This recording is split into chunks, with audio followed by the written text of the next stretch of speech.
Hello, সবাই কেমন আছেন? আশা করি ভালো আছেন। তো আচ্ছা, আপনারা আগে বলুন তো কার, কার লং হেয়ার ভালো লাগে আর কার, কার শর্ট হেয়ার ভালো লাগে? আমার চুলটা যেহেতু অনেকটা বড়, আমার চুল অনেকেই ভালোবাসে।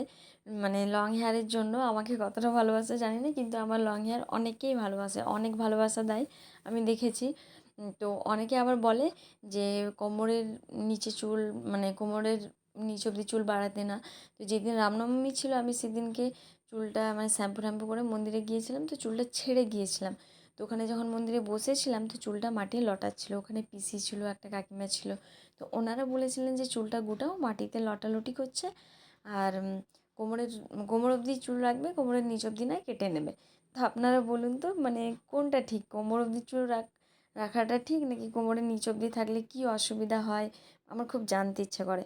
আর যখনই আমি চুল কাটি বাবার কাছ থেকেই কাটি। মানে পার্লারে আজ পর্যন্ত সত্যি কথা বলতে যাইনি। তো যখনই ইচ্ছা হয়, যখনই বছরে ২ বার চুল কাটতে হয়, তো বাবাকে বললেই বাবা কেটে দেয়। তো আপনারা জানলে অবশ্যই জানাবেন।